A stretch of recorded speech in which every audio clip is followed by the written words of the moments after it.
bien être sous pression, je pense que je suis plutôt très très calme. Et en fait, la pression me stimule. Les gros événements, comme on fait chez TF1, des choses comme ça, c'est une pression qui monte petit à petit, c'est un truc. J'aime ça. Mon salarié s'est fait enlever au milieu d'Inde par le taxi, et donc il appelle, il me dit Thierry, en échange, il veut, je sais plus, $5 000. Mais non. Et donc tu te retrouves, toi, à Paris, tu fais... À gérer un enlèvement. À gérer un enlèvement en Inde, tu fais, mais ouais, alors... Il y en a une que je répète assez souvent à mes équipes. À trop regarder l'horizon, on oublie la merde qu'on a sur les chaussures.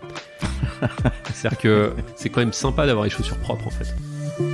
Je suis Pierre L'Hôpitalier, cofondateur de Kaibi, société spécialisée dans le digital et le développement applicatif. Ces 15 dernières années, j'ai eu la chance de rencontrer de nombreux CTOs et talents du monde de l'IT qui le sont devenus. Aujourd'hui, je leur donne la parole et ils nous donnent leur vision.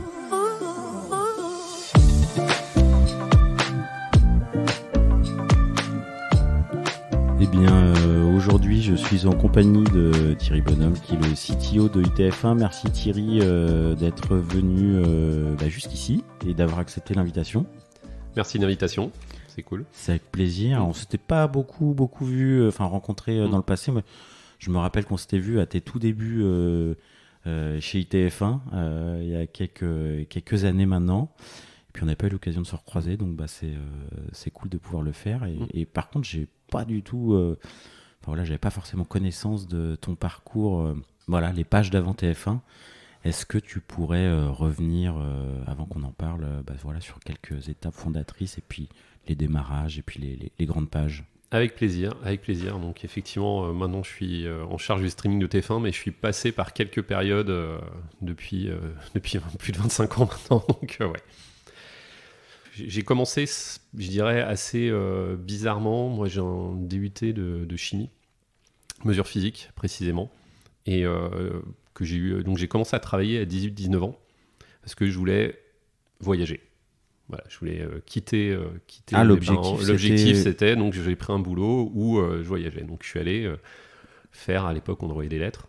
Donc, j'ai fait une centaine de lettres à la chaîne. Alors, les jeunes, ils doivent se dire, c'est quoi des lettres avec mais à l'époque, on faisait des lettres. Ça ne se fait plus beaucoup. Ça ne se fait plus beaucoup. Ça ne se fait plus du tout. Avec des timbres et tout. Donc, c'était milieu des années 90. Et donc, à 19 ans, me voilà chez Ericsson, pris parce que les télécoms, un peu par hasard, ils proposaient un job avec du voyage, voiture de location, hôtel, voilà. Et donc, c'était vraiment la seule raison d'y aller. Donc ils m'ont formé après à la tech, mais j'ai voyagé effectivement pendant j'y suis resté 3 ans. J'avais pas de bureau, je faisais 2 jours à Lille, 3 jours à Marseille, 1 mois à Valenciennes. C'était quoi le job ? 2 semaines au Portugal. Tu vois, même quand j'en parle, c'est d'abord le voyage. C'est ce que tu as annoncé. Ouais, c'est vraiment. J'étais en charge en fait d'intégration des.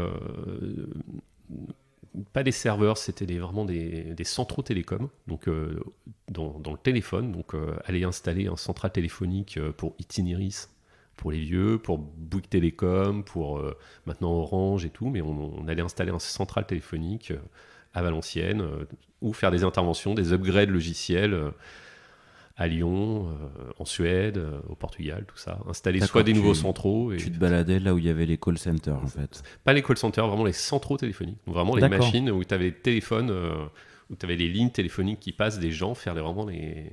D'accord. Ah ouais, c'était vraiment de l'infrastructure téléphonique. Donc ils m'ont appris ça pendant 3 mois, puis après j'ai été lâché sur les routes. Donc on faisait des interventions. Donc j'ai appris, c'est la méthode suédoise d'Ericsson, donc j'ai appris... très méthodologiquement, je dirais. Et après, on est lâché petit à petit et on gagne en autonomie. Donc, au fur et à mesure des mois, des années, tu as des procédures à suivre. Après, tu vérifies que c'est bien installé et tout et tout. Donc, c'est vraiment méthode Ikea. Super quand tu débutes, pour le coup. Très bien. Et t'as pas de chef, quoi. Tu es tout seul à Marseille. Tu dois te débrouiller de faire un upgrade logiciel à 3h du mat. Tu suis la procédure. Tu es avec quelqu'un, un collègue, et quelqu'un de France Télécom ou quelqu'un, et tu vas appliquer quelque chose. Et tu as aussi la gestion de la pression où tu es tout seul à 19 ans, à des fois gérer des équipes qui ont 50 ans. Et tu es tout seul pour réaliser ça. Et le lendemain, faut qu'il y ait du téléphone qui marche. Voilà. Quand tu fais un upgrade, c'est l'objectif, ouais. Avec 2-3 plantages parce que tu fais pas des maintenances logicielles, surtout dans les années 90, donc des fois coupure téléphonique sur un arrondissement, sur des choses comme ça, gestion de crise, le bouton rouge qui truc, c'était ça. Et premier, dans ces cas-là, il se passe quoi? Tu prends un petit coup de fil là? tu respires très fort. Allô Thierry, qu'est-ce qui se passe à Paris là? T'as des boucles de procédure, t'as des machins, t'as des backups à mettre en place. À 2h du mat, en téléphonie fixe, encore une fois, c'est années 90, donc t'avais pas internet, c'était encore des choses très, très téléphone. Mais effectivement, la nuit, ça pouvait, tu te prends, tu répares déjà. Donc tu es autonome pour réparer ou tu appelles le support qui va t'aider, mais voilà, c'est comme ça. Et effectivement, quand tu fais des gros pets, ça peut... tu as des conséquences qui sont beaucoup plus larges que réparer un ordinateur, quoi. Mais donc j'ai fait ça pendant 3 ans jusqu'à 20-21 ans, sur la route, c'est d'hôtel à hôtel. Alors du coup, l'objectif, c'était le voyage. Est-ce qu'au final, sur la partie voyage, découverte, culture et autres, t'en as profité? Oui, ou c'était un peu j'ai profité déceptif? de toute la France et un peu l'Europe. Donc maintenant, quand je vais dans une île en France, je sais où sont le resto, je sais où sont... Pour le coup, j'ai beaucoup appris des villes. Donc la province, je connaissais pas trop. Et un peu d'international aussi. T'en as profité quand même, quoi. J'en ai vraiment profité. C'était pas juste de la bagnole et un peu de stress à 2h j'en ai du mat. profité parce que quand tu travailles la nuit, tu restais... des fois, tu bossais le lundi soir, le mardi soir. Après, tu récupérais le mercredi, puis tu prenais la voiture, puis tu allais te balader. Et tu revenais après sur le site pour récupérer. Mais voilà, c'était plutôt des bons souvenirs, des souvenirs comme ça. Ouais. Bon, donc du DUT chimie au télécom, sans transition, quoi. Il y a un point commun, c'est le traitement du signal, figure-toi.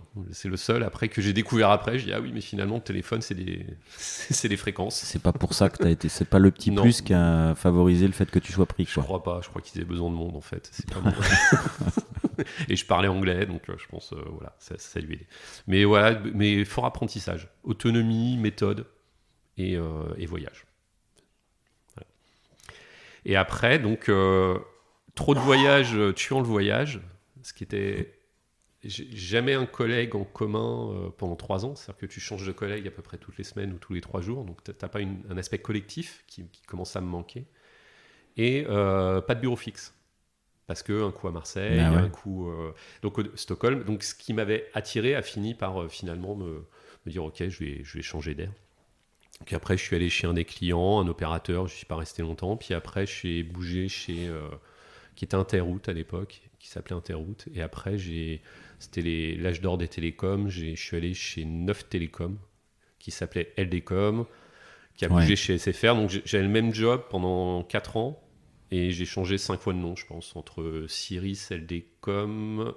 Neuf Télécom, SFR. Ouais, c'était une période où ça bougeait beaucoup, ça mal. fusionnait, ça rachetait, des choses comme ça. Et là, c'était pareil pour faire plutôt de l'intégration de nouveaux services, donc les premiers services de voix sur IP, réseau national de voix sur IP, donc l'intégration de nouveaux services, donc les plateformes, début de la plateformisation.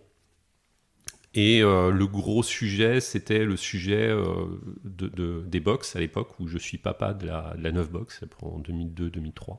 À peu près. Tu es papa de la 9 box? Je suis papa de la 9 box, ouais. On était quelques-uns, mais en fait, les premières intégrations, les premières livraisons d'ASI, les fine-tuning de hardware, les mettre de la voix, ça semble pareil, bizarre aujourd'hui, mais passer du téléphone, de la vidéo et d'Internet sur la même ligne ADSL qui était à 2 mégas à l'époque, c'était quelque chose qui était magique, quoi. Pour ceux qui ont connu les vieux modems, j'ai un petit défi. Comme ça, et puis il y avait un côté timing, on lance... Donc, pression de la marque, on lance les pubs télé tel jour, il faut que ça fonctionne, appel d'offres avec les Français ne savent pas faire, on va voir les Asiatiques. Enfin voilà, compétition avec Free à l'époque, qui avait un peu d'avance sur nous, donc rétro-engineering, tout, c'était... donc là, c'est sur cette période, tu changes de poste au même rythme que les fusions ont lieu. Comment ça se passe? Je garde le même job, non, je fais pareil, avec un t-shirt différent si tu veux. Mais je garde le même job. C'est intégration, validation des services. En gérant ces projets, plutôt de la complexité technologique où j'ai voilà, où je commençais à toucher un peu, je dirais, à la tech. Même si j'avais touché chez Ericsson, mais là, rentrer dans la tech grand public, les fortes volumétries, des forts appels d'offres. Et voilà. Ok, donc toi, c'était le Neuf Télécom. C'est ça, Monsieur Le Neuf, tout ça. Des gens qu'on a peut-être côtoyés en commun, Pascal Figueras, c'est Thomas ça. Sangoire, Ouais, tu me disais. c'est ça, ouais, Thomas. Oui, c'est ces gens-là il y a 20 ans, ouais. Ouais, c'était. On peut le dire. Donc, première chose. Puis en parallèle de ça, parce que j'avais vite compris, comme j'avais déjà une expérience de 4-5 ans, et après, à FNEF, j'avais déjà 10 ans d'expérience. Mine de rien, j'avais 18 ans, enfin, j'avais 25 ans à cette époque-là. Et donc, en parallèle, j'avais commencé des études, enfin, pour faire de la technique, parce que je ne savais absolument pas faire. J'ai appris le management sur le tard, j'ai appris la technique sur le tas aussi. Moi, je suis plutôt un empirique, donc j'apprends en faisant. Et pourquoi t'avais repris des études du coup? Parce que ton job te plaisait. Ouais, tout à fait. Mon job me plaisait, mais en France, pour évoluer, à cette époque-là, en tout cas, il fallait le tampon d'une école d'ingénieur. J'étais pas ingénieur en fait, et on me disait on me disait non tout le temps, bah non t'es pas ingénieur, non t'es pas ingénieur. Et en plus t'as fait de la chimie. Oui, mais j'ai 7 ans d'expérience, j'ai managé 30 personnes des fois, j'ai managé 20 personnes, et en fait en France, t'as beau. Ton petit surnom, c'était le chimiste dans les équipes. Je crois pas. J'espère pas, mais en tout cas, parce que je suis très mauvais chimiste en plus. Ça remonte. Ouais. Et donc, je faisais ça, je me suis inscrit ça s'appelait l'INT, donc Télécom Paris Sud. Et je faisais des études le week-end, en fait. Je faisais les cours le week-end, samedi, dimanche. Et je bossais du lundi au vendredi. Et j'ai fait ça pendant 3 ans. Pour faire un certificat d'études supérieures. J'ai fait ça 1 an, 2 ans, et la 3e année, j'ai passé une thèse pour valider mon diplôme, pour avoir un master au final. Ça donne quoi le rythme des journées pendant ces 3 années? Parce que là, j'imagine... Ah bah c'est boulot la journée à fond, parce que ça concerne pas l'entreprise, pour livrer en fait des projets. T'étais pas dans ce projet-là, il n'y avait pas un aménagement d'emploi du temps Non. C'est une démarche purement perso. Ouais, purement personnelle. Ouais. Tout à fait. Je voulais ne pas dépendre de l'entreprise, déjà, c'est un choix aussi de ma part. Et je voulais... voilà, c'est vraiment personnel. L'entreprise ne voyait pas l'intérêt, donc j'ai fait ok, donc je le fais moi. Je le fais moi, et puis voilà, et puis j'ai eu mon diplôme, et je voulais rien devoir à personne. Et quand j'ai eu mon master, j'ai fait maintenant que on me disait tu peux pas évoluer à la fois en termes de salaire, enfin en termes de skills, de management, parce que je suis pas ingénieur. Maintenant, je suis ingénieur et j'ai 10 ans d'expérience. Ah bah non, tu fais le même job. Ah bah, et puis j'ai décidé de partir. c'est dommage, t'avais le tampon. Bah oui, j'avais le tampon, mais bon. Et donc voilà. Et donc, alors du coup, le rythme des journées, des semaines pendant ces 3 ans? Intense, parce que c'était en plus période intense de lancement d'une nouvelle technologie dans le monde quand même. Enfin, on parle de box, fibre, ADSL, enfin ADSL à l'époque. Et puis le week-end, le soir faire les devoirs, le samedi, dimanche se lever tôt. Quand t'as 25 ans, c'est compliqué quand t'as fait la fête le soir. Et aller sur les bancs de l'école, retourner sur les bancs de l'école, en plus que je n'ai pas trop connu parce qu'à 18 ans j'étais parti. Mais finalement, c'est plus intéressant de retourner à l'école quand t'as connu le monde professionnel, en fait. Tu prends ce qu'il y a à apprendre. On était entouré de professionnels, et donc finalement, tu poses les bonnes questions aux profs. Tu sais pourquoi t'es là. C'est une démarche perso, ouais. Hein, donc. Et j'ai rencontré des gens très intéressants d'univers variés, et pareil, qui ont des expériences riches, qui ont un vécu dans l'entreprise, et les profs ont aussi un vécu dans l'entreprise. Donc c'était assez... c'était pas une contrainte, en tout cas, d'y aller le week-end. Ça t'a amené des opportunités professionnelles, ce réseau-là, derrière? Le réseau, non. Mais en tout cas, l'école, oui. L'école m'a apporté deux choses. Le tampon, déjà, parce qu'on était encore en 2004, 2005 par là. Donc, il y avait encore ce tampon nécessaire pour les écoles d'ingénieurs. Et aussi, ça m'a permis de rentrer un peu. J'étais prof en parallèle après, donc ça m'a permis de... À l'INT ? École centrale d'électronique. J'ai aidé un peu à l'INT, mais en fait, le tampon INT, ils m'ont fait connaître quelqu'un en fait, pour être prof ailleurs, parce qu'ils voulaient un prof qui parlait anglais pour l'international. Donc j'étais prof à l'école centrale électronique après, en parallèle de mon job aussi, pour une vingtaine d'heures, trentaine d'heures par an. Ok. Donc ça m'a permis de bifurquer un peu, mais j'ai pas été prof à plein temps, c'était vraiment en parallèle de mon job d'après, où ils m'ont fait connaître le milieu scolaire, que je connaissais pas plus que ça, le milieu universitaire, et voilà, comme quoi j'avais pas fait d'école d'ingé, mais j'y suis retourné, et en plus j'étais prof dans une école d'ingé, comme quoi.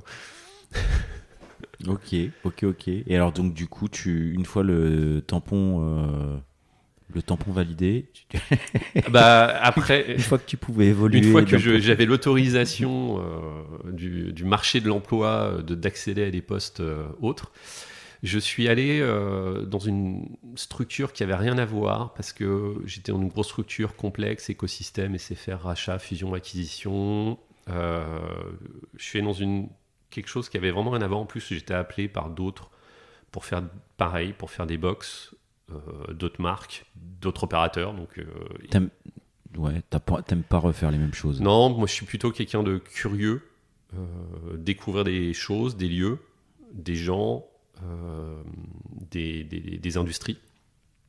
Et donc, je voulais pas du tout refaire une box que j'avais déjà faite avec succès. Donc, je suis allé dans plutôt un projet entrepreneurial, donc une société qui s'appelle Arcadin, qui était à l'époque, on était une petite dizaine, petite vingtaine. Et l'idée, c'était de faire de l'audioconférence, et c'était de l'audioconférence, donc une plateforme d'audioconférence nationale d'abord, dans des business d'audioconf, et internationale. Ok, il n'y a pas de visio, c'est de l'audio. À la base, c'était que de l'audio. Ouais. Et après, justement, on s'est transformé, j'y suis resté 15 ans, et au fur et à mesure des 15 ans, on a transformé et le produit, et d'échelle, et de pays, et de business, mais on a fait audio, web, conférence, vidéoconférence et Unified Collaboration avec comme Zoom, Google et du Chrome, qui est plus du Teams, et ces choses-là. Mais on a démarré par l'audio, qui était ce que je savais faire aussi. Donc c'est les pieuvres qu'on voyait dans les salles il y a 15, 20... C'est ça. Okay. C'est à peu près. Mais c'était le système, en fait, serveur qui avait derrière, qui permettait de mettre en relation les gens, en fait. C'était pas la pieuvre, on vendait pas du tout la pieuvre, on vendait pas du tout le hardware. C'était la plateforme, en fait. On vendait le service et la plateforme. C'est-à-dire que tu tapais un numéro avec un code, et après tu rentres en conférence avec quelqu'un qui tapait le même numéro et le même code. D'accord, ok. Et tu fais la formation, donc moi je me dis c'est pour évoluer vers des postes management, tout ça, et puis paf, tu te retrouves... Ouais, parce que je suis quelqu'un qui aime bien faire, en fait, faire les choses. Je suis plutôt opérationnel, je pense, et j'aime bien avancer les choses et faire des choses concrètes. Parce que là, t'es reparti les mains dans le cambouis, pas de management. Ah oui, j'avais pas l'équipe. C'était une start-up, vous étiez 5-10, quoi. Ouais, on était une dizaine, un peu plus d'une dizaine. Et non, effectivement, c'était pas. Je suis reparti comme en 14, comme on dit, effectivement. mais j'ai pas d'ambition de ce type-là, en fait. C'est pas ça qui est mon moteur. Qui te drive. Non, c'est pas la taille de ton équipe, en fait. Et on verra après. Je suis passé par des étapes de ma carrière où j'avais 600 personnes, 700 personnes en indirect ou en direct dans le monde. Et après, je suis passé à des postes, on était 5 sous moi. Et les gens, ils me regardaient bizarrement en disant, mais t'étais grand chef à plume de 600 personnes, et tu passes à 3, comment tu le vis ? En fait, je le vis très bien. Ça va, en fait. C'est un autre rôle. Il n'y a pas que la hiérarchie qui compte, il y a l'influence, ce qu'on fait, ce qui nous intéresse. Et puis finalement, faire de la gouvernance ou faire du transverse, pourquoi pas ? C'est aussi intéressant si on le vit pleinement. L'important, c'est d'être en phase, je pense, avec soi-même. Et au moment où on veut le faire, en fait, qu'on se dise, ok, là, je veux manager pour faire les choses, ou là, non, je veux moins manager, je veux plus faire du projet ou du fond. Effectivement, là, je suis reparti dans une petite structure pour faire les choses. Et pour le coup, pour faire, c'est-à-dire que je bossais tous les week-ends, la nuit. Ah ouais. T'es resté sur le même rythme. Je suis resté sur le même rythme, et il faut prévenir les gens que quand on est dans son entreprise, entrepreneuriat aidant, il faut y aller à fond en fait. T'étais associé du coup. Pas initialement, non. Non, c'est mieux après. C'est mieux après, ouais. Mais t'as un engagement pour l'entreprise après, et t'y vas. Et à un moment t'y vas, et t'y vas à fond. Donc je suis un peu comme ça aussi. C'est quand je suis motivé, engagé, t'arrêtes pas. Et tu te réveilles 15 ans après, tu fais ah oui, on a fait. Ah oui, c'est 15 ans, hein, c'est une sacrée page en fait. 15 ans, ouais. Je suis passé de 1 pays à 35 pays ouverts, avec de 10 personnes à 3000 personnes, avec une trentaine de filiales dans le monde. Donc un bout d'aventure à la fois technologique, parce que produit, parce que tu changes ton produit de audio, web, vidéo, humain, et d'abord humain, parce que tu passes de 10 personnes à 2000, donc tu rencontres un nombre de gens incroyable dans le monde entier. Et aussi business avec opportunités différents, tu scales quoi. C'est vraiment, tu prends le scale, et ce qui est impressionnant 15 ans après, c'est en fait ce qui a été le moteur, c'est l'adrénaline de tout ça quoi. Le scale, passer de 10 à 2000 personnes, apparemment il n'y a pas eu trop de murs. Ça a eu l'air de bien se passer, mais bon, j'imagine il y a des trucs qui se sont bien passés, des trucs qui ont été durs, des choses que tu retiens en termes d'apprentissage personnellement, de ce qui marche moins. Ouais, personnellement, j'ai appris énormément, parce qu'en fait, c'est dans une entreprise, tu passes par plusieurs vies. En fait, tu as une vie au départ, t'as personne, après tu as une équipe de 5, après tu as une équipe de 12 sur l'Europe, après tu passes à l'international, après tu retournes sur la France, après tu fais de l'avant-vente, après tu fais du produit, après tu fais marketing produit, et donc tu te réinventes en fait tout le temps. Ce qui est nécessaire en fait quand tu scales, parce que ce qui est dans une entreprise, une structure qui n'est pas forcément en croissance, c'est pas quelque chose que tu peux faire. Mais en tout cas, c'est nécessaire si tu veux avancer. C'est-à-dire qu'il faut comprendre très vite que tu peux pas tout faire, qu'il y a des gens qui sont meilleurs que toi pour faire le job, et qu'il faut savoir abandonner des tâches que tu faisais des fois que tu faisais bien. Que tu faisais bien. Ouais, tout à fait, mais entre 16h et 18h, et puis c'est peut-être mieux si quelqu'un le fait toute la journée entre 9h et 18h. Plutôt que toi, tu y passes 2 heures, tu le fais bien pendant 2 heures, mais si quelqu'un le fait bien pendant 8 heures, en fait, au final, il fera plus et mieux. Donc c'est vraiment ce type de choix à faire. Et voilà, et puis j'ai appris, ça c'est plus l'aspect, je dirais, personnel, mais apprendre en termes techno. Moi, je suis pas tech à la base, donc c'est vrai que je suis plutôt en termes de process, de gestion opérationnelle, d'apprentissage là-dessus. C'est-à-dire que tu as des gros... Quand tu grandis trop vite, tu prends des raccourcis technologiques pour aller vite. Donc, on montait 5 filiales par an. Donc, on faisait Chine, Japon, Hong Kong, après on montait la Suède en 1 an. Et qu'est-ce que ça... Enfin, le fait de monter une filiale, je vois pas forcément le lien avec raccourci technologique. Un data center, tu le simplifies, tu prends exactement la même chose, tu prends pas de backup parce que tu n'as pas d'investissement suffisant, enfin des choses comme ça, tu veux aller vite, donc... ok, la vitesse fait que tu fais des choix... Des raccourcis, tu prends des raccourcis. Okay. Parce que tu es pris dans une vitesse, et tu dis, l'objectif business, c'est d'ouvrir, l'objectif business, c'est de gagner du client, c'est de vite gagner du client, et donc de vite installer la tech, et donc d'aller vite. J'imagine que quand on va vite, pour le coup, ça génère quelques anecdotes de vie derrière. Ouais, quelques anecdotes. Des gros... on peut parler quand on allait en Chine, par exemple, qu'on a installé un data center, c'était le country manager, oui, c'est bon, le data center est là, donc j'envoie les équipes là-bas. Ils y sont allés, puis ils m'appellent, ils font « Ah, Thierry, c'est un appartement. Moi, à distance, tu sais pas, puis enfin, c'est un appartement. Et en fait, donc j'appelle le country manager, il dit bouge pas, je t'arrange ça. Donc il y a 10 personnes qui sont arrivées, ils ont monté le faux plancher en une journée, ils ont monté les murs, les racks dans l'appartement, effectivement. Et ils ont mis des ventilateurs devant parce qu'ils n'avaient pas la clim. Et donc on a tourné sur ventilateur pendant 1 an ou 2 au fin fond de la Chine avec notre data center. Mais on a pu ouvrir le business. Donc c'est... Effectivement, c'est des raccourcis, c'est des choses comme ça qui sont c'est rock'n'roll, là, en fait. Bah, c'est Chine, Inde, ça c'est rock'n'roll. On a... Autre anecdote, en parlant d'Inde, quand j'ai envoyé quelqu'un, un ingénieur là-bas, pareil, première installation, le taxi l'a enlevé, donc tu te retrouves à appeler. Il l'a enlevé, donc ton salarié mon salarié s'est fait enlever au milieu d'Inde par le taxi, et donc il appelle, il me dit Thierry, il veut, en échange, il veut, je sais plus, $5,000. Mais non. Et donc, ouais. Et donc tu te retrouves, toi, à Paris, tu fais... À gérer un enlèvement. À gérer un enlèvement en Inde, tu fais, mais ouais, alors...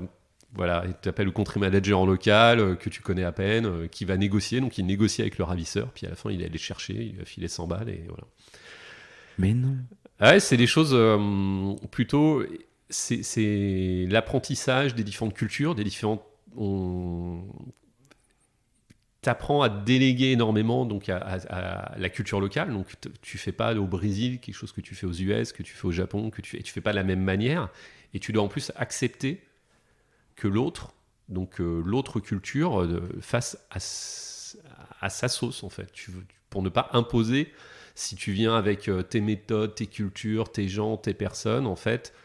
Alors du coup, si on parle culture un peu, justement, si tu as ouvert 30... Enfin, si tu as l'expérience de plusieurs dizaines de pays et des trucs ouais, moi j'avais des services j'avais plus de 20 data centers, donc effectivement, techniquement en tout cas, ouais, il y avait pas mal de pays que j'ai fait. Hein.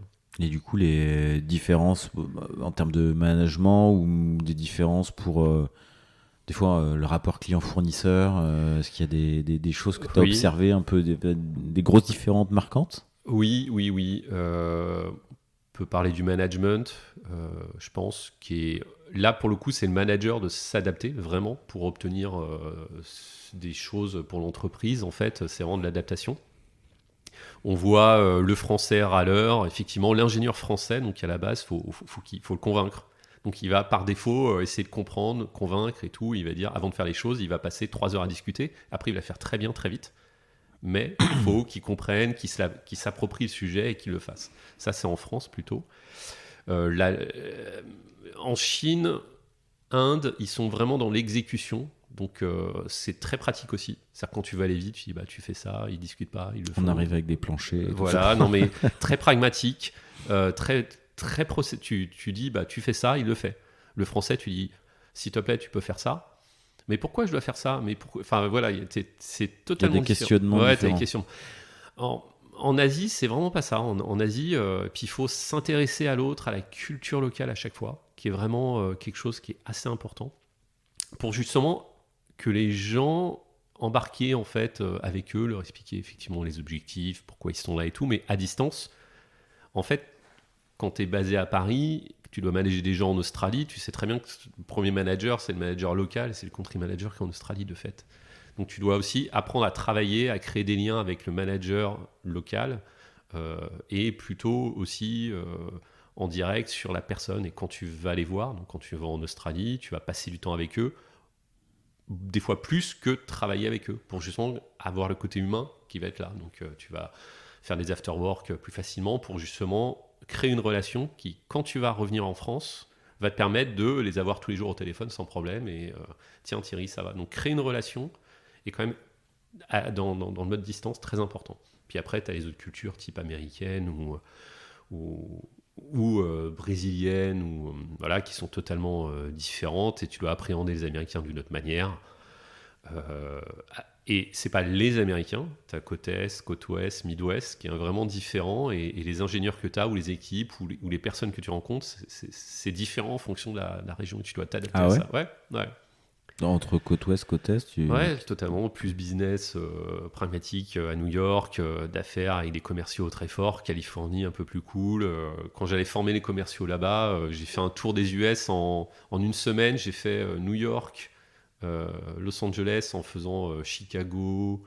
Enfin, j'ai fait une ville vraiment par jour, avec une formation des commerciaux quand je faisais l'avant-vente et le produit. Et effectivement, c'était très...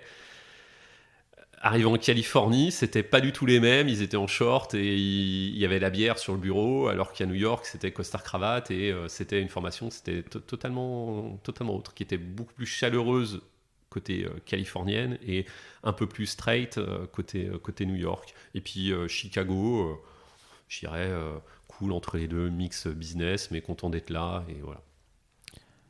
Bon, donc du coup, tu as fait de la formation de commerciaux, de l'avant-vente, monter des data centers. J'ai fait de l'infrastructure pure, de l'applicatif, du développement, de l'avant-vente. Beaucoup d'avant-vente. J'ai monté une business unit de Professional Services. Donc vraiment des gros projets pour les opérateurs, c'est-à-dire que les Orange, les Singtel, faire des avant-ventes pour des opérateurs belges, Belgacom ou autres. On avait une vingtaine d'opérateurs qui sous-traitaient en fait la partie audioconf. Et donc, j'ai aidé à faire des projets grands comptes, clients, à faire des ventes aussi, des choses que je ne savais pas du tout faire, apprendre. Et du produit, du marketing aussi. Et du coup, vu que tu as eu la casquette, des casquettes plus tech, puis des casquettes plus vente avant-vente, le rapport client-fournisseur dans les différents pays Assez en pays anglo-saxon. D'abord, c'était on allait au bar boire des bières avec les clients après le deal, qui était plutôt compliqué, mais à l'anglo-saxonne. C'est-à-dire qu'une fois que c'est signé, on oublie ce qui s'est passé et puis très chaleureux, on va au resto, on va se boire des bières. Donc ce côté-là. Côté Japon, j'ai deux, trois. Je me souviens. Comme on faisait de l'audioconf et de la webconf, il y a des incidents opérationnels et moi, responsable de l'infrastructure, responsable de la plateforme, en fait, effectivement, quand il y a eu l'exigence de qualité du japonais, et il y a une conf call, donc sur les dizaines de milliers de conf calls qu'on fait, il y en a une qui plante avec un chef une call de 3 personnes, il y a une coupure de 2 minutes au milieu du call d'une personne. Et donc, c'est remonter responsable technique global, mettre la pression sur le fournisseur. Et donc, j'ai dû faire l'aller-retour Paris-Tokyo sur 3 jours. Alors aujourd'hui, niveau RSE, c'est absolument... mais vraiment, c'était convoquer le responsable technique qui est la source du problème. Et donc, j'étais convoqué à Tokyo devant les responsables commerciaux de l'opérateur. Donc, j'étais dans un amphithéâtre avec 100 commerciaux en face de moi et j'ai passé 1 heure debout. Ils parlaient pas anglais, je parlais pas japonais, avec un traducteur à côté, avec un micro. Il n'y avait pas Hygiene. Non, il n'y avait pas Hygiene à l'époque. Et donc, c'était 1 heure de remontrance. Ça marche pas, ça marche jamais, c'est pas normal. Il y a une coupure où le son il a été plus bas hier et pendant 1 heure en japonais, t'es là. Et on m'avait briefé avant et donc t'es dans un rapport de domination, soumission qui est assez hallucinant et j'ai beaucoup appris. Et c'est encore une fois, tu respectes la culture. C'est-à-dire que déjà, t'y vas, t'es convoqué, t'y vas. Voilà. Et après, t'acceptes de passer 1 heure très très compliquée, en fait, où je me souviens, j'étais très tendu, mal au dos de partout, parce qu'en plus, tu peux pas répondre. Enfin, c'était du japonais, et puis quand t'as 100 personnes devant toi, tout au milieu, c'est comme au Parlement, quoi. C'était comme ça, et tu te prends des flèches en japonais. Et puis après, tu dis désolé. Ah ouais, c'était vraiment, ils s'excusaient, mais ils avaient apprécié que je fasse le voyage depuis Paris, puis très respectueux de ça. Ils voulaient voir le grand chef. Donc le grand chef tech est arrivé, ils l'ont vu, il a fait le déplacement, il a fait l'effort, ils ont mis 3 baffes et ils étaient contents. Et satisfaits. Et voilà. Et moi, j'étais, tu sers de punching ball, mais c'est ça, mais ça fait partie du job, en fait. Si t'avais été briefé, en fait. Ouais, c'est-à-dire que si t'avais pas été briefé, t'aurais réagi différemment. T'aurais eu des réactions peut-être un peu plus... Comme je connais un peu la culture japonaise, j'aurais peut-être pas, mais effectivement, t'envoies quelqu'un qui a pas l'habitude, ça peut être compliqué. Qui est un peu plus sanguin. Ouais, qui est un peu plus sanguin que moi, qui est plutôt un naturel calme. C'est différent, mais ouais, je pense que tu peux le vivre différemment, parce qu'il y a des gens qui, je pense, peuvent mal le vivre, parce que c'est vraiment très, très compliqué. Et c'était d'avant-vente ou des ventes des ventes debout dans le couloir parce qu'on te reçoit 5 minutes à l'accueil, parce qu'on veut bien te faire sentir que tu n'es que le fournisseur et pour te faire souffrir un peu, comme il y a 40 ans en France quand on montait les radiateurs pour les acheteurs, quoi. C'était encore ça il y a 15 ans en fait. Ce qui était moins le cas, c'est moins un rapport de partenariat en tout cas, c'est plus un rapport de domination qu'on peut avoir maintenant en France. Enfin, j'y suis pas allé depuis 5-6 ans, mais en tout cas, à l'époque, c'était ça. À l'époque, c'était ça. Ok. Et ça avait l'air d'être... qu'est-ce qui fait que tu t'en vas, en fait? Bah après, C'est une grosse belle page. T'as l'impression qu'il y a des challenges tout le temps. Oui, plein de trucs de transformation. Et puis, c'est connu la phase de croissance très forte. On a été racheté par un grand groupe japonais, justement. Et j'y suis resté quelques années, et puis après, c'est nouveau challenge. T'es resté quelques années post-rachat? Ouais, post-rachat, ouais. Post-rachat, je suis resté 2-3 ans, le temps que tout se ficelle, et puis après, les gens sont partis petit à petit, donc les gens que je connaissais, après tu fais partie des meubles, et c'est jamais très agréable aussi. Donc tu te dis, lui, tiens, il décide, et puis après, tu dis, pourquoi pas moi, et puis après, à un moment, il faut comprendre que la boîte que tu as connue n'est plus la même et ne sera plus jamais la même. Et je pense faut juste partir, quoi, et dire ok, je vais découvrir autre chose. Donc plutôt être sur soi et dire ok, qu'est-ce que je veux faire en fait, qu'est-ce que après 20 ans de carrière, parce que j'avais 20 ans de carrière, après avoir connu la boîte suédoise, avoir voyagé partout dans le monde, d'avoir fait une scale-up à succès, entreprise entrepreneuriale que je pense je ne revivrai pas, mais il faut justement faire le deuil de ça, de dire ok, je peux revivre des aventures start-up, entrepreneuriales, mais ça sera jamais la même, quoi. Est-ce que ça sera jamais la même, ça sera jamais la même, et puis est-ce qu'il faut que ça soit la même? Je crois pas en fait. Comme je disais, je préfère les expériences riches et apprendre des choses. Donc je me suis dit donc ne sachant pas trop, j'ai fait. Je voulais pas passer quelques années à rien faire. Enfin, je voulais pas. T'aurais pu, quoi. Mais non, je suis plutôt quelqu'un d'actif. Et qu'est-ce qui m'intéresse? Apprendre. Qu'est-ce qui m'intéresse? Être utile. Changer, avoir d'impact, donc changer une organisation. Être plutôt dans un contexte compliqué. Parce que j'aime bien faire fonctionner mes neurones, j'aime bien avoir des challenges, j'aime bien être sous pression. Quand on voit mon moteur... T'aimes bien être sous pression? J'aime bien être sous pression, je pense que je suis plutôt très très calme, et en fait la pression me stimule. Une fois qu'on se connaît, plutôt après 25 ans de carrière, on commence à se connaître, mais c'est quelque chose, l'adrénaline, en fait c'est un moyen d'avoir de l'adrénaline à la fois.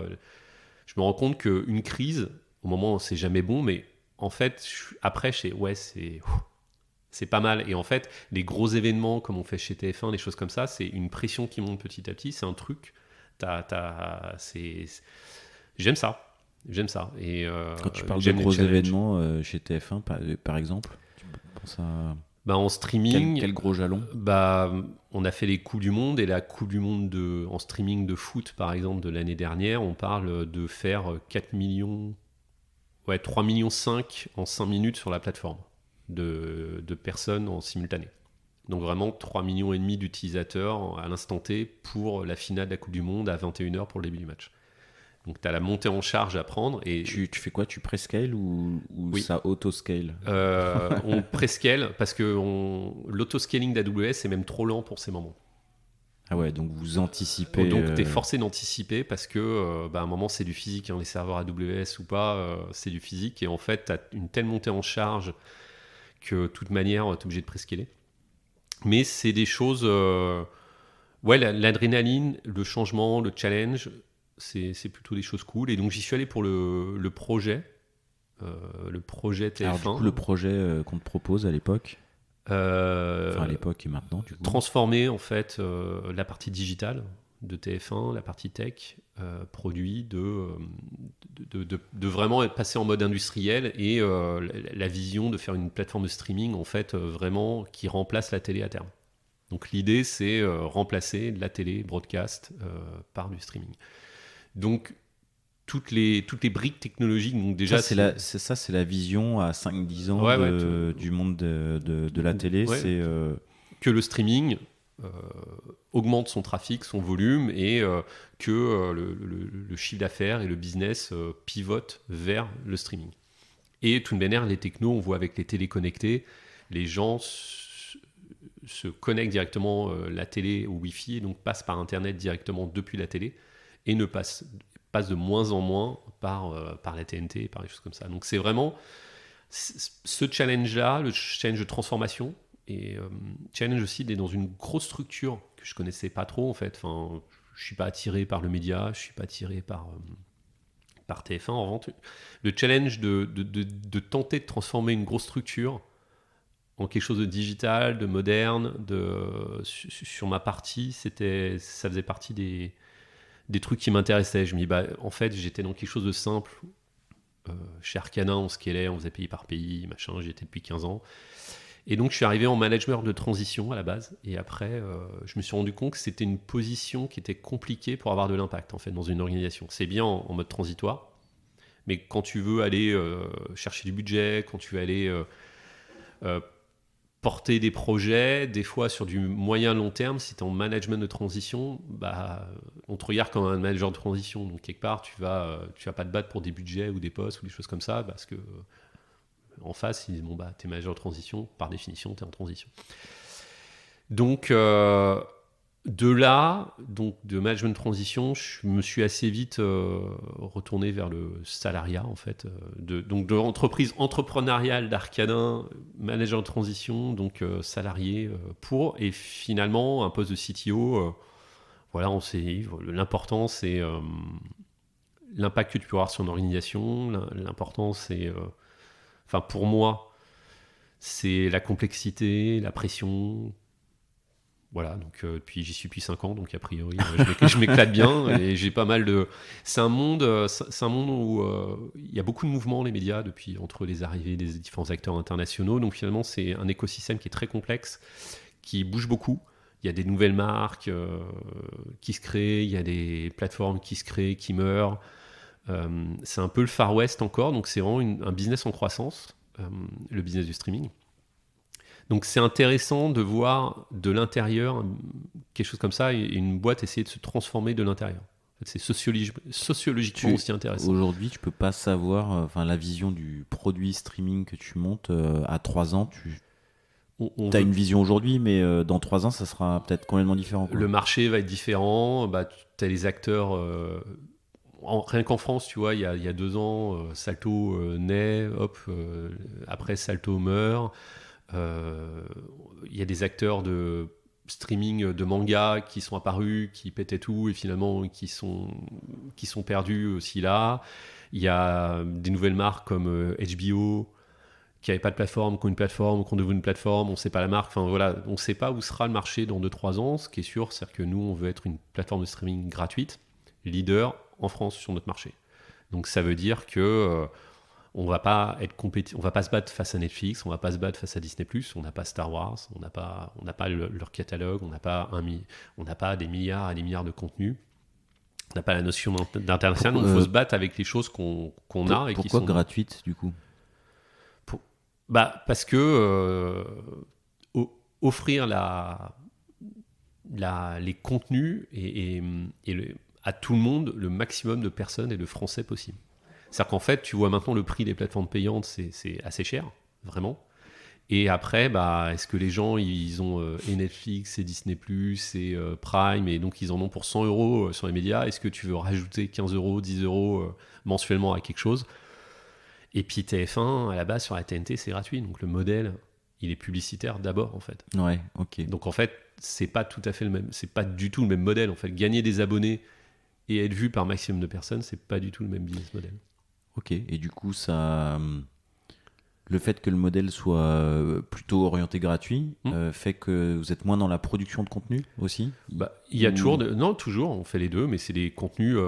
on a la chance chez TF1 d'avoir l'antenne, ce qu'a pas Netflix. Ouais. On a le direct, donc il y a des contenus live qu'on a, il y a des contenus non live, on a des franchises que tout le monde connaît, The Voice, Koh-Lanta, des vraiment grosses marques qui viennent de l'antenne. Donc il y a ça qu'on va continuer à faire.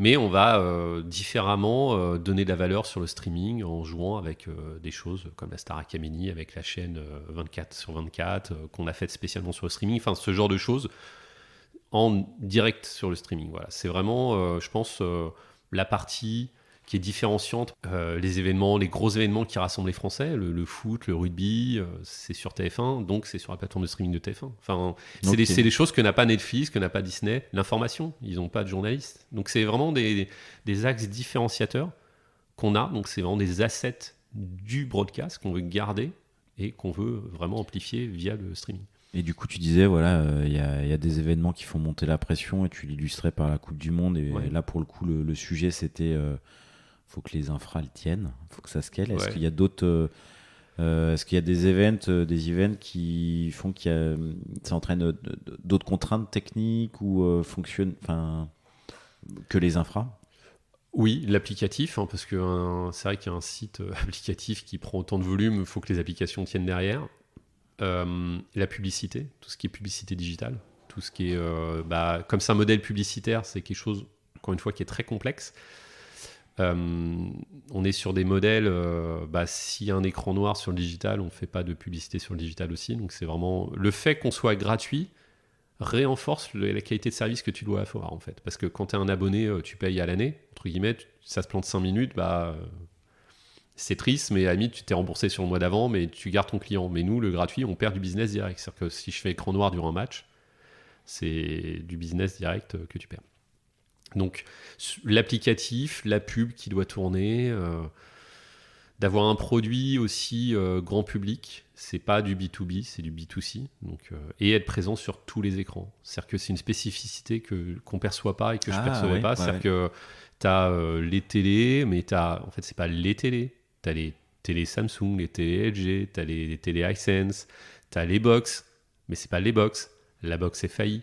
La box Orange, mais c'est pas la box Orange, il y a la box Orange 1, 2, 3, 4. Ça implique quoi techniquement ça derrière ? Des stacks techniques un peu différentes à chaque fois.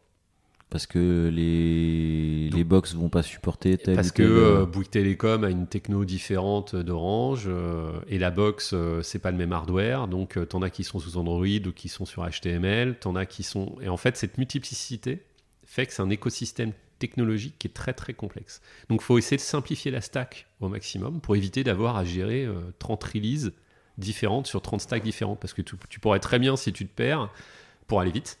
C'est ce que... Enfin, t'es pas contraint de le faire quand même, d'avoir en fait, t'as des 30 versions de ton appli. T'as des solutions qui te permettent de mutualiser des choses, même les opérateurs, tu as des opérateurs qui sont HTML, tu en as 2 qui sont HTML, tu en as 2 autres qui sont sous Android, donc faire de l'Android te permet d'en faire 2, et après c'est un peu différent, suivant c'est embarqué chez l'opérateur. Après tu as la partie player, donc c'est vrai que l'expérience vidéo, tu dois protéger le contenu, donc ce qu'on appelle les DRM, donc c'est pas pareil si c'est un Mac que si c'est Microsoft, et en fait c'est complexité technologique applicative. Comment vous faites pour protéger les contenus du coup ? Plein de choses. On a de la DRM. Donc, DRM, c'est Digital Right Management. C'est une sorte de... C'est quelque chose dans le contenu de ta vidéo qui va interdire de faire un screenshot de l'écran, de forwarder ou de dire que la personne en fait peut regarder, qui s'est inscrit sur le site, soit bien la même qui regarde la vidéo pour éviter qu'il y ait les plateformes pirates qui récupèrent ton flux, par exemple. Parce que tu te bats, en fait, dans un milieu streaming, outre la complexité inhérente à l'écosystème technologique, tu te bats aussi contre plein de monde qui veut récupérer tes contenus. Ton flux, ouais. Ton flux. Donc tes plateformes, le flux du match, tu te bats contre des hackers qui veulent faire tomber ta plateforme pendant les matchs. On a eu ça pendant la Coupe du Monde. C'est sympa, du ça. Du DDoS pour un exploit. Donc à partir des quarts de finale, on avait des attaques, demi-finale, finale et des tentatives d'attaque. Donc non seulement c'est compliqué. Ah oui, toi, au moment des événements, Ah oui, au moment des événements, c'est... Quand je dis que j'aime la pression, mais il vaut mieux aimer, en fait. C'est-à-dire qu'effectivement, c'est pas que la charge, c'est aussi, en même temps, tu surveilles et t'as des robots, on s'est fait attaquer par des dizaines de milliers de bots du monde entier, de Russie, de Chine, des US, partout. Qui faisait quoi comme type d'attaque ? Du DDoS. Ils essayaient de faire tomber la plateforme juste pour. Avec injecter de la charge. Ouais, injecter de la charge, ils bourrinaient et voilà. Et donc tu prends du WAF, des firewalls, des choses et tu joues et tu essayes de deviner le pattern parce que tu les vois un peu avant par des patterns bizarres. Ils passent sous les radars et puis après ils font une grosse attaque massive et puis voilà. Ouais, c'est. Donc effectivement. Donc la stratégie, c'est les détecter et refuser leur connexion. Ouais, Ou c'est avoir assez de bandes passantes pour pouvoir accepter. C'est les deux. Enfin, t'as pas une stratégie, je pense. Et en plus, c'est une stratégie qui évolue. C'est-à-dire que quand ils ont attaqué, mettons, sur un match en quart de finale, tu les arrêtes. Tu sais très bien que le match d'après, tu les vois, vont tenter un autre truc. Quoi. Ok. Donc non, c'est une espèce de jeu. Et vraiment, c'est ça qui est intéressant. C'est à la fois complexe. Et voilà, c'est un peu. Du coup, en termes d'orga, est-ce que tu as une équipe, tu as des personnes qui sont dédiées à la sécu, la sécu, tes infras, tes applis, tout ça, mais est-ce que à l'approche d'événements, tu onboardes des gens supplémentaires, il y a des experts qui sont dans le coin qui viennent en plus? On a tout le temps des gens sécu. ITF1, donc c'est 200 personnes, il y a 150, 120 tech. En tout. Ce que j'appelle tech, c'est infra et application et un peu tout. Et en fait, pendant les événements, on a des systèmes d'astreinte de gens et sécu et infra et applicative. Et donc, il y a une quinzaine de personnes qui sont... c'est 15 personnes qui sont là-dessus, ouais. Au cas où ça plante. Encore une fois, c'est chiffre d'affaires. Et si tu te dis en cible, je remplace la télé, il y a un truc qui est formidable avec la télé, c'est que tu as rarement un écran noir quand même. Ça marche bien. Non, mais globalement, ça marche bien. La TNT, ça marche bien. Donc, si tu vises cette qualité d'excellence, en fait, il faut effectivement que tu t'organises en termes de processus opérationnel, en termes de support, en termes d'événements, pour essayer d'aller vers cette excellence-là. Donc, cette exigence de qualité, en fait, doit faire partie vraiment de la ligne directrice et de ça. Ouais, le match du week-end, pour un événement, il faut du monde. Ouais. Ok, et d'un point de vue, j'imagine qu'avec les pics, c'est très, il y a un côté événementiel, ouais. Et un côté assez temporel, donc j'imagine que la dimension FinOps dans tes équipes, elle a un impact financier qui est énorme. Oui. Déjà. Oui. Est-ce que tu as des tips à donner pour amener... J'ai pas de tips à donner parce que je pense que c'est très. Chaque boîte pourra faire quelques-unes. Ça dépend du business model différent. Ça dépend de ton infra, s'il est dans le cloud, s'il est hybride, s'il est on-prem. Il faut bien choisir ce qui est dans le cloud. Il faut bien connaître ses centres de coûts, ce qui doit être variabilisé. Et puis il y a des choses que tu peux garder on-prem. Il ne faut pas être vraiment noir ou blanc là-dessus. C'est-à-dire que moi, il y a des choses que j'ai on-prem pour des raisons de coût. Pour des raisons de coût que tu gardes on-prem. Ouais, que je garde on-prem. Parce que du coup, c'est ton serveur, il est à 97%. Ouais, c'est ça. C'est-à-dire que la journée, quoi. moi, le matin, le JT ou les choses comme ça, j'ai pas besoin d'une capacité de 5 ou 6 gigas, machin. Ça passe, entre guillemets, sur un serveur et j'ai pas... Avec les volumes de TF1, donc on parle de 5 chaînes quand même, TFX, TF1 série film, en permanence, en live. Avec ces volumes-là, ça coûterait vraiment très très cher en variable, en coût à la minute. Ouais, parce que tu sais que tu as un truc fixe qui est constant. Quoi. En revanche, une charge minimum, tu l'as. Quoi. C'est ça. Et en revanche, le pic de trafic que tu dois tenir, tu dois scaler, et on fait appel, typiquement, on a 4 ou 5 fournisseurs CDN différents pour un événement. Donc on prépare, un peu comme les boîtes qui préparent le Super Bowl aux US, ils ont 7 ou 8 CDN parce que tu n'as personne qui peut prendre en charge en France un événement tout seul. Donc tu es obligé donc tu es multi-fournisseur et donc tu essayes de... Et tu délègues en stratégie, tu délègues à tes CDN les mêmes contenus ou tu leur partages le contenu à recracher c'est nous qui gardons l'origine du contenu en fait, toujours. Ouais, mais du coup, est-ce que tu vas avoir 3 CDN qui peuvent être sollicités sur le même contenu Ouais, ok. Ouais, tout à fait. Ok. Ouais, tout à fait. Mais c'est ce genre de choses. Donc, est-ce que j'ai des tips FinOps ? Oui, j'en ai plein. Est-ce que c'est applicable ? Je pense dans d'autres secteurs, je pense pas. Dans le média, ça dépend. Si vous êtes sur une plateforme de manga, c'est différent il n'y a pas d'événementiel. Si vous êtes sur peut-être du Netflix ou là, il y a ils commencent à faire de l'événementiel, mais ils en ont pas. En fait, c'est de la VOD classique, donc il n'y a pas de pic de charge, beaucoup. Sauf pour la nouvelle saison de Casa del Papel ou la nouvelle saison, un instant T qui sortent. S'ils disent à 10h, c'est la dernière saison 2, et là, tu as un pic de charge. Et ils se sont plantés, d'ailleurs, plusieurs fois, Netflix. Mais il n'y a pas de... Je pense pas qu'il y ait de recette magique. Et c'est qu'on est CTO, je pense que c'est ça le truc. Faut pas arriver avec sa méthode à appliquer. Non, ça marche rarement en fait.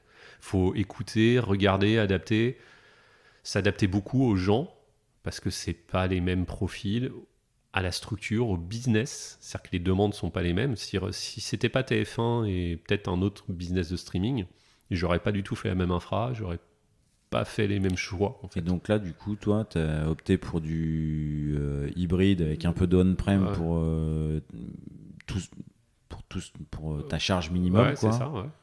Et tu as adopté un multi-cloud ou un seul cloud et multi-CDN. Multi-CDN. Ouais. Ok. Et parce que TF1 est que français aussi. Peut-être que, tu vois, un acteur international, ils auraient pris d'autres choix ou choses comme ça. Mais effectivement, nous, on est français en France, francophone, Belgique, Suisse. Mais on peut tenir comme ça. Et voilà. C'est vraiment des choix d'architecture qu'il faut faire lentement, consciencieusement, et pas arriver en disant ouais, dans la boîte d'avant j'ai fait ça, ça a marché, on fait pareil. Ah, mais en fait c'était une banque. Ça n'avait rien à voir comme business, ou c'était un système d'info, c'était du Exchange Server, et ça n'a rien à voir en fait. Donc écoutez beaucoup, et voilà, ça faisait partie de la transfo. Essayer d'organiser une équipe, parce qu'en fait, plus ça va, en 25 ans, tout par l'équipe, en fait. C'est eux qui font. Nous, on organise leur boulot pour que ça se passe bien, pour qu'ils s'éclatent, il faut s'amuser. Enfin, on n'est pas là... en plus, là, on est dans le média, c'est un secteur plutôt fun que d'autres secteurs. Donc, les équipes, il faut essayer de trouver des challenges pour eux, qui les éclatent, qui m'éclatent, et voilà. Et puis, essayer de faire avancer tout ça lentement mais sûrement, je dirais. Ouais, c'est ça. Depuis 5 ans, c'est comme ça que ça se passe, en tout cas, j'espère. Ok, bon, ça fait pas mal de chantiers, de choix que tu as fait. Intéressant, il y a des choix qu'il faut faire lentement. Oui. Et il y a des questions de timing aussi. C'est-à-dire que ce que je dis à mes équipes, des fois, quand on me pose la question, mettons en janvier, peut-être que 3 mois après, j'aurais répondu différemment, parce que la temporalité ou le contexte a évolué, et j'aurais fait un autre choix 3 mois après ou 3 mois avant. Ça te fait penser à des trucs en particulier Si on a 3 mois de plus pour faire un projet, ou si on n'a pas une deadline X avec un contexte business très fort, j'aurais peut-être fait le choix d'une autre stack technologique, par exemple. Mais il y a 2 ans, j'ai fait un choix d'une stack React Native sur un environnement pour mixer iOS et Android, parce que j'ai fait ce choix parce qu'on avait peut-être un peu plus de temps, et c'était un chantier au long cours, on avait 1 an. Mais tu me reposes la question sur un autre environnement là, alors qu'il y a beaucoup de choses d'autres à faire, j'aurais dit non, c'est pas le moment. Donc en fait, c'est vraiment une question de moment, de timing, de rythme. C'est vraiment une question d'une équipe de temps fort, temps faible, rythme. Il y a des fois, il faut savoir pousser plutôt ce qui est sécu, puis après on est plus dans le run de ça, puis après pousser un chantier X. Tu peux pas tout faire en même temps. Donc ces choix-là, si tu sens que la priorité business c'est plus sur du volume, donc effectivement tu vas pousser les projets infra pour essayer de scaler le volume.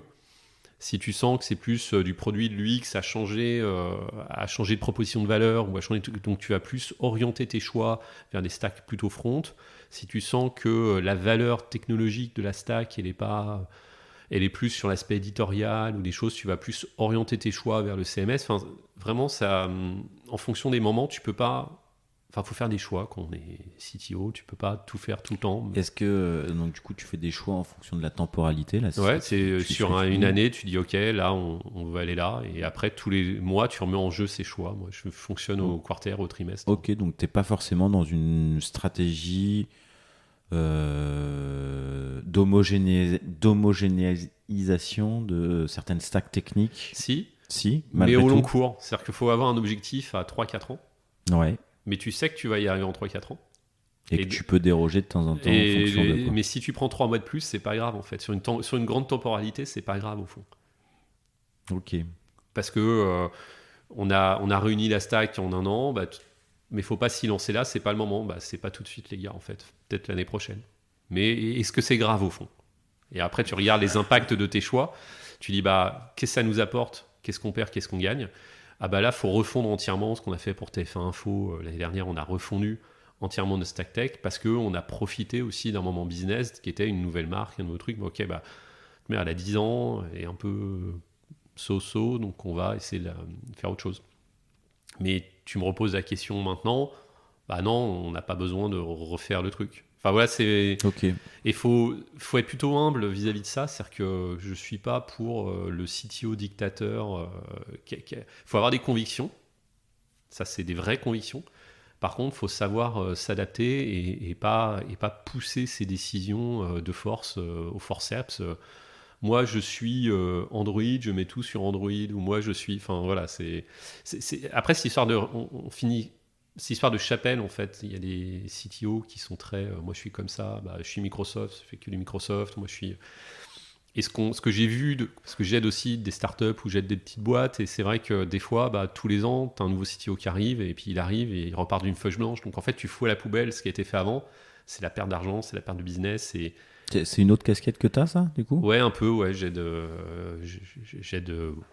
plus voilà, comme ça, par passe-temps, et comme ça, d'autres, je conseille. T'es appelé, t'es sollicité? Oui, par des connaissances, voilà, c'est plus du bouche à oreille, mais c'est plus sur des choix, tiens, qu'est-ce qu'on pourrait faire et tout, et des fois je suis surpris de voir des CTO vraiment tous les ans changer de stack, ou tous les 2 ans changer de stack. Je me dis, limite, c'est une histoire d'orgueil de j'arrive en poste, je veux imprimer ma marque, ouais. et je veux qu'on se souvienne de moi pour le mec qui a fait une refonte. Voilà. Il y a une histoire de... Non, mais... où faut cramer le pognon qu'on a eu enlevé, quoi. On a fait une levée, on peut justifier auprès des investisseurs le fait d'avoir levé autant, et puis tiens, on donne tant pour la tech, ok, on va leur en mettre plein les yeux, on va... C'est des discours que j'ai entendus. Ouais. Parce que du coup, quand tu l'entends de manière extérieure, c'est effectivement... je caricature un peu, mais j'ai entendu... Ouais, mais en fait, tu te dis, mais c'est pas comme ça qu'on prend des choix, c'est quel est ton contexte business, quel est ton contexte d'investissement, quel est le ROI, qu'est-ce que tu veux faire, qu'est-ce que ça te rapporte, et puis peut-être que la stack d'avant, en fait, elle était bien, et elle suffisait au moins pour les 2-3 prochaines années. Effectivement, c'est pas ton code à toi, c'est pas ton langage. Après, sauf si toi, tu veux mettre les mains dedans, mais après, c'est ton choix, en fait, personnel, mais c'est... moi je veux aller sur Google Cloud parce que chez AWS j'aime pas. C'est pas suffisant là. Ouais, mais en fait c'est pas ça le sujet. Enfin, c'est vraiment pas ça. Si tu dois faire un choix techno, c'est vraiment pourquoi tu le fais, qu'est-ce que ça t'apporte. Changer pour changer, je suis très pour le changement. Je suis dans la transformation permanente, c'est ce que j'ai appris chez Arcadin. J'ai passé 15 ans à me transformer, à me changer tout le temps. Par contre, changer pour changer, ça sert à rien. C'est vraiment... Est-ce que c'est le bon time to market? Est-ce que... Ouais, ok. Ouais, c'est... qu'est-ce que ça... Pourquoi tu fais le truc, en fait? Parce que, quelque part, un changement technique, en termes... ça prend toujours du temps. Si tu changes ta stack, tu sais que ça se fait pas en 3 mois. Tu changes tes process autour, ça se fait... Au début, ça vrille, donc tu en as pour 6 mois. Un changement, c'est jamais instantané. Donc c'est vrai que en fonction de ta priorité, si tu dois faire du chiffre d'affaires, est-ce que c'est vraiment le moment de faire ça? Voilà. Donc ça c'est le conseil, c'est la bonne question à se poser, quoi. À chaque fois. Et si c'est ton argent pour avoir, est-ce que tu le dépenserais comme ça en fait? C'est quand j'ai beau être dans un c'était ma poche, quoi. Mais c'est mon côté entrepreneur, c'est vraiment pour le coup. Même chez TF1, se poser la question, écoute. Imagine que c'est ton argent, est-ce que vraiment tu mettrais de ta poche pour faire ça?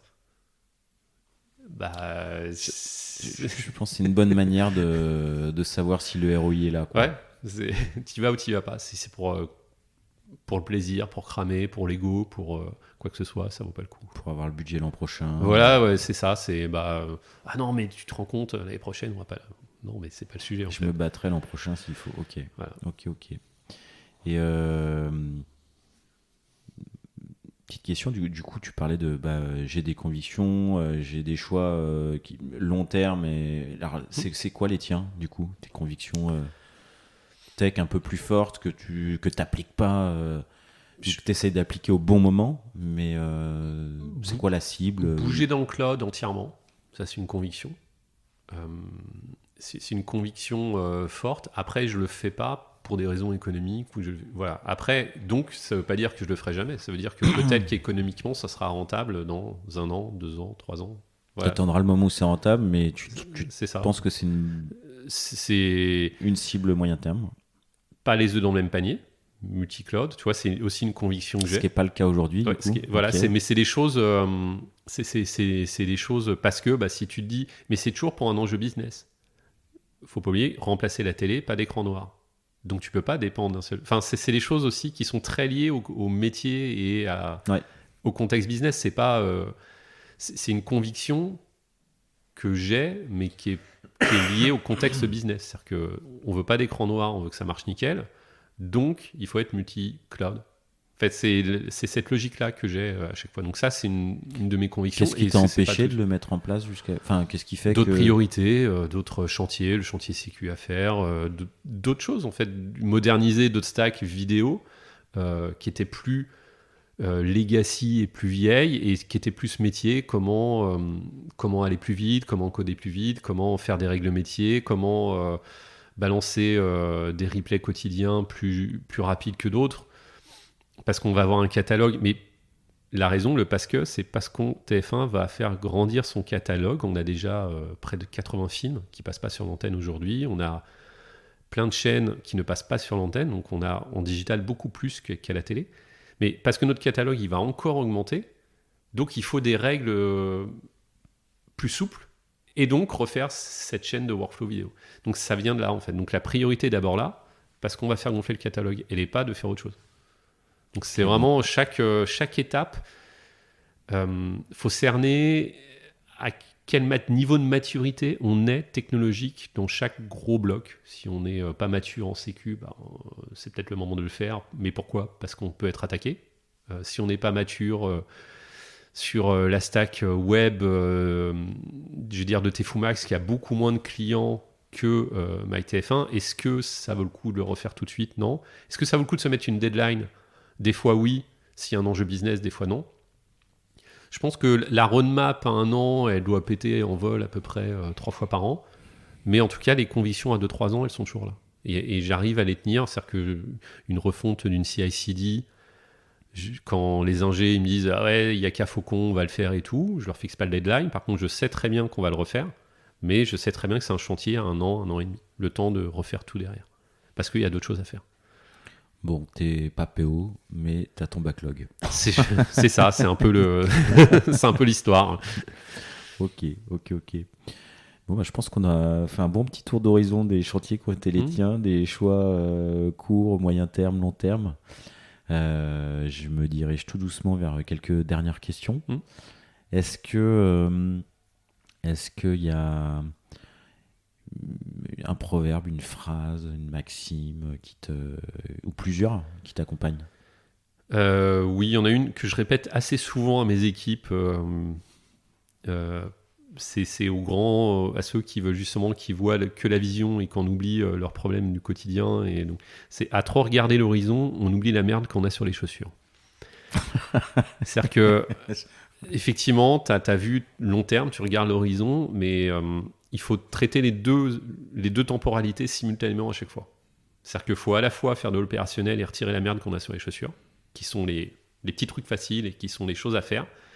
Et toujours avoir un regard vers l'horizon et pas faire l'un ou l'autre, sinon tu te ramasses. Et donc, faut faire les deux, quoi. Faut faire les deux. Et si tu regardes trop devant, qui est très sexy parce que tu peux vendre des super trucs à un comex ou à des choses, écoutez, on va lancer dans 3 ans, on est là, on fait ça et tout, t'oublies qu'en fait t'as juste 2 pauvres Pékins qui codent avec leurs 3 mains gauches et tu vas pas pouvoir aller à la guerre avec eux, et donc avant de faire le grand projet à 3 ans, faut peut-être staffer, peut-être former, peut-être structurer un peu avant d'aller à la guerre, quoi. C'est vraiment, faut être sur les deux temporalités, je pense. Donc ouais, c'est un proverbe que je répète assez souvent, notamment quand il y a beaucoup de merde à gérer, parce que ça fait partie du quotidien. Faut pas que les CTO oublient que oui, il y a des choses qui arrivent en fait, et c'est des choses, c'est pas grave. Moi, j'adore ça, mais les crises, on en a toujours dans nos métiers. On en aura toujours. Par contre, faut pas oublier qu'on peut en avoir. Et est-ce qu'il y a des incendies ça me fait penser à un épisode que j'avais fait avec le CTO de Blablacar, Olivier Bonnet, qui m'a dit que lui, un de ses apprentissages, c'était qu'un de ses managers lui avait dit il faut savoir des fois laisser un incendie brûler pour pour mettre en place les conditions que la prochaine fois le feu ne prenne pas, quoi. En gros. Bah, il y a un peu ça. C'est-à-dire qu'il y a 2-3 fois où au moment où l'incident arrive, où la crise arrive, entre guillemets, c'est trop tard. Faut la traiter. Faut la traiter. Après, si tu dis que ça dure 2 heures ou 2 heures et demie, et voilà, et puis après, faut peut-être, effectivement, ça dépend de l'impact business d'abord, et puis après, mais oui, je comprends très bien cette phrase. Ça me parle en tout cas. Ça te parle. Ok. Est-ce que t'en as d'autres? Parce qu'elle était assez punchline, celle-là. Si t'en as d'autres, il faut partager, quoi. Non, je crois que en tout cas, c'est celle c'est celle qui est un peu le mantra que je répète à mes équipes, parce que surtout aux jeunes, parce qu'ils ont toujours la théorie en fait, et moi je suis pas un théoricien comme tu as compris, je me suis plutôt beaucoup d'empirisme. Ouais, c'est ça, donc j'ai appris de la vraie vie en fait. Et donc les jeunes qui arrivent à 25-30 ans avec des grandes idées, des plans sur la comète ou des plans quinquennaux, on dit faut faire ça, faut faire ça, faut faire ça. Bah voilà, donc à trop regarder l'horizon, on oublie que t'as la merde sur les chaussures, et donc faut vraiment traiter les deux choses. Et finalement, en traitant les deux, on prend aussi c'est quand même sympa d'avoir les chaussures propres en fait. Mais je vois ce que tu veux dire. Bah oui, non mais sinon donc c'est tous les jours t'as les chaussures propres, c'est cool aussi, quoi. Ok, bon, c'est bien comme conclusion. Donc sans transition, est-ce que tu as un surnom ou des surnoms? Est-ce que j'ai un surnom? Dans le milieu personnel, c'est sûr que non. Dans le milieu pro, alors là, je crois pas. Vraiment, je crois pas. Ça n'a rien de triste. Hein. Non. Les anglophones, non, ils m'appelaient Mr. Goodman. En fait, okay. Ils m'appelaient souvent Goodman, parce que bonhomme, Goodman, le jeu de mots très drôle. Donc à l'international, ça marchait pas mal, ça, Mr. Goodman. Ok. C'est le seul surnom que. Ouais, c'est le seul surnom. Tu n'as qu'un surnom dans des milieux anglophones, quoi. Ouais, c'est ça, c'est ça. Ok. Est-ce que tu donnerais un titre à cet épisode?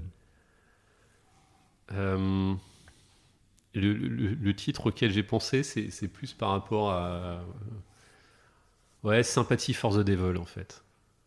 Sympathy for the Devil. D'accord. Qui est la chanson des Rolling Stones. Pour plein de raisons. Déjà, t'aimes bien la pression, quoi. J'adore les Stones, déjà, première raison. Cette chanson-là particulièrement. Et en fait, je crois, je suis quelqu'un qui est plutôt très calme, très, très posé. Je suis capable de garder la tête froide dans pas mal de circonstances, opérationnelles, métier et tout. Et je crie rarement, en fait, au boulot. C'est 25 ans que j'ai pas crié, que j'ai pas donné un ordre. Mais j'ai une attirance, c'est vrai, pour la pression. J'aime ça, en fait. J'aime l'adrénaline. Donc c'est ce Sympathy for the Devil qui, en fait, quand c'est trop calme, quand il se passe rien, typiquement quand une organisation est figée, même un an, je réfléchis toujours, même quand tout va bien, à changer l'organisation. Parce que j'ai cette... déjà, il faut changer quand ça va bien. C'est mieux. Et donc, j'ai toujours cet appétit à dire, ok, c'est pas Appetite for Destruction de Guns N' Roses, c'est plutôt, c'est plutôt un appétit d'évolution. Et donc, de dire, en fait, qu'est-ce qu'on peut améliorer en permanence? Et donc, pas un appétit pour le vide, c'est pas la falaise, c'est vraiment un appétit pour le changement. Et donc, des fois, sortir de la zone de confort, parce que moi je me sors assez régulièrement de ma zone de confort, à la fois professionnelle, personnelle, où je fais de la musique et j'aime bien improviser. Donc je fais de l'improvisation beaucoup en guitare. Et je pense qu'en milieu pro, ça doit être pareil. C'est-à-dire qu'à un moment, il faut se lâcher. Et j'aime ces moments où on va improviser. Et en fait, on se met en risque. Et on met pas un risque, une organisation, en la changeant même quand ça va bien. Et c'est ce côté adrénaline qui me titille toujours un peu de en fait, j'ai le regard qui frise quand il y a un truc important ou qu'il y a un truc bien compliqué qu'on va se prendre. C'est bien compliqué, c'est bien impossible. Et là, moi, je suis plutôt à faire... vous me laissez un peu réfléchir et on va y aller. Et c'est ce côté sympathie for the devil qui m'a suivi, je pense, dans toute ma carrière, là, depuis 25 ans, qui continue à me suivre. Et puis les Stones derrière, en musique, c'est plutôt cool, quoi. Voilà. Ok, bah écoute, t'aurais pas eu d'idée, je pense que je serais parti sur une idée avec des chaussures. Le grand blond avec une chaussure noire. Puis voilà, vu que moi je ne peux avoir qu'une chaussure actuellement, c'est quelque chose qui me marque. Et du coup, ça m'amène à la dernière question. Est-ce qu'il y en a une que je t'ai pas posée, que tu aimerais que je te pose? Ma pointure de chaussure. Quelle est ta pointure de 43. 43. C'est très intéressant. Ça fait une sacrée conclusion, effectivement. Bon, ça veut dire qu'on a bien balayé tout le reste. S'il restait plus que ça à évoquer, on a bien balayé tout le reste. Et c'était un très chouette échange. Merci beaucoup d'avoir participé. Et plein de beaux chantiers à venir. D'accord. Merci à toi en tout cas. À très bientôt. Salut.